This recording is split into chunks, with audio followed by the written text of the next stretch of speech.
All right, Randy Hudgins with Columbia City getting ready for this battle with Homestead. And safe to say you guys remember what happened last year. Yeah, and actually we watched a little bit of that film today, just to, so that's very fresh in our guys' minds. And we really saw it, especially in the first half, as a case of missed opportunities.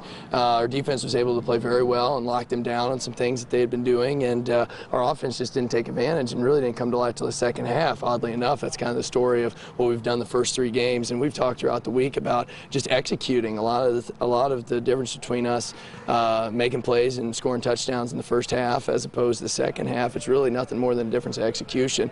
And we know that if we do things the way we did weeks 1, 2, and 3, we might get ourselves in a situation that we can't come back from. So I think we've been very focused this week of practice. Our guys know what's at stake, and they've been in this situation before. We're not, relative, neophytes to it or anything like that. So, for us, it's just going to be a mental thing and an execution thing on Friday night. Homestead's a good team. We got to go there, but we've gone into places, played ranked teams and beat them. So we just got to kind of harness some of that. Is it safe to define this team as maybe the cardiac kids, that you guys are never really out of games? Yeah, it's that might be putting it mildly. We just find different ways each and every week, from whether it was last year or this year, to really just never give up and never say die. And it just we've had a couple games where if you looked at the first half, you say, wow, they did pretty well, and then at the end it's like, well, they scored 3 touchdowns in the second half and won the ball game. But that's a testament to the character and the mental toughness that our kids have, and the type of conditioning and that we try and put them through throughout the summer, and just an outright refusal to give up and to waste all the effort that they put into it for the 12 months of the year. Are you putting the importance on this game, that this really is like the conference championship? No, it's always a little early in the year, and we always try and emphasize that the tournament is really the be-all and end-all for us. That's where we make our reputation. But the conference is a very important thing to us, and with our game last year, we feel that there's a bit of unfinished business or things that we could have done better that we need to rectify this year. So yeah, it's a very big game for us, but it's not like a state championship game in week 4 or anything like that.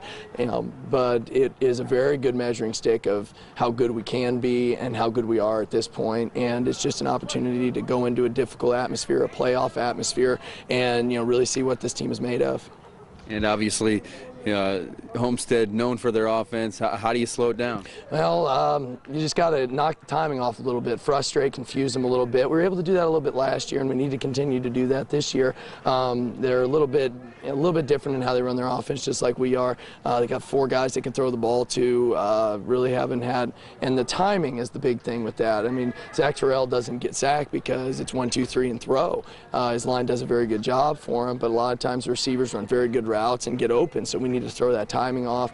We need to kind of get them out of their comfort zone a bit like we did last year, and we have to also show up on offense in the first half. We didn't do that last year. We're very fortunate even to be in the game. So again, it's just going to come down to execution and who handles the big stage the best.